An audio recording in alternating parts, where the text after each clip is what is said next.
Sir ఈ మధ్యకాలంలో సడన్గా కొలాప్స్ అయిపోతున్నారు వెడ్డింగ్స్లో కానీ వర్కౌట్ స్టేషన్స్లో కానీ. దీనికి ఈ హార్ట్ అటాక్స్ ఇలా రావడానికి కారణం ఏంటి? దీనికి మళ్ళీ కరోనా వ్యాక్సిన్కి లింక్ చేస్తున్నారు. సో ఎంతవరకు నిజం అంటారు? ఇది ఎంతవరకు మనం వరి అవ్వాల్సిన విషయం అని అంటారు మీరు? అంటే మనం ముందు మాట్లాడుకున్నట్టుగా డిసీజెస్ అనేటివి ఎప్పటి నుంచో ఉన్నాయి. అంటే మనిషి అన్నాక ఆరోగ్యం ఉంటుంది, ఆరోగ్యం నుంచి ఒక డిసీజ్ వచ్చే కార్యక్రమం ఉంది.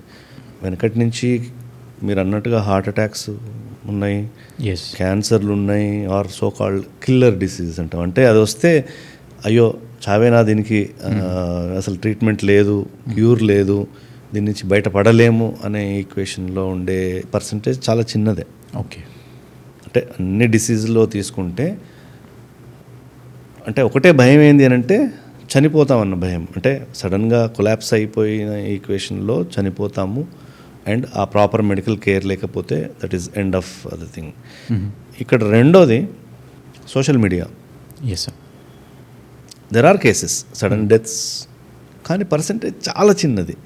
కానీ దీని ఇన్ఫర్మేషన్ వైరల్ వీడియోస్ లాగా వాట్సాప్లో ఈ సోషల్ మీడియాలో సర్క్యులేట్ అయిపోతే దాని నుంచి అంటే ఆ ఒక్కరికి అయిన నెగటివిటీ, అంటే the highest point of a negative information, అంటే చనిపోతున్నాడు అనేటట్టుగా, అసలు చనిపోయాడా, తర్వాత ఏమన్నా అయిందా, బతికాడా, అక్కడేం రాదు. అట్లా టక్మని పడిపోయి అంతే, నెక్స్ట్ ఇంకో టక్మని పడిపోయి ఎక్సర్సైజ్ చేస్తూ పడిపోయి కొన్ని న్యూస్లు ఉన్నాయి. వెరీ ఫ్యూ, కొన్ని ఫేమస్ పర్సనాలిటీస్ కూడా చూసాం, కొంతమంది యాక్టర్స్, కొంతమంది ఈ మధ్యలో జరుగుతున్నాయి. బట్ దాని గురించి ఇన్ఫర్మేషన్ ఎక్కువైంది. ఓకే. వెనకటికి కూడా ఉండే, నిధుల్లో చనిపోయారు, సడన్గా చనిపోయారు, వెనకటికి కూడా ఉండే. బట్ ఆ వెనకటికి తెలిసేది కాదు. ఇప్పుడు ఉన్న సోషల్ మీడియా, ఇంటర్నెట్, ఈ లైక్ రెవల్యూషన్ తర్వాత వచ్చిన ఒక negative impact on health is negative information. Okay, ఉండొచ్చు, కానీ ఎక్కడో ఎవరికో జరిగిందని చెప్పేసి కొంతమంది, అంటే ఇది ఒక మాస్ హిస్టరీలా క్రియేట్ చేసి, I don't know why people, అంటే జనరల్గా మనస్తత్వం ఏంది అని అంటే మనిషి మనస్తత్వం బేసిక్ నేచర్ అంటాం. భయానికి, నెగటివిటీకి ఈజీగా అట్రాక్ట్ అవుతాం. You accept it? Yes, very positive కంటే. ఇప్పుడు మీరు పొద్దున్న లేసి 5 గంటలకు లేచి మీరు యోగా చేయండి, వాకింగ్ చేయండి అని అంటే ఎంతమంది అట్రాక్ట్ అవుతారు? కవరు. ఏం చేయొచ్చు అని అంటే మీకు వీడియోలు చూడండి, లేకపోతే యూట్యూబ్లో ఈ ఈక్వేషన్స్ చూడండి, అవి కూర్చొని మంచిగా ఎన్ని గంటల తరబడి చేస్తారు. కరెక్ట్.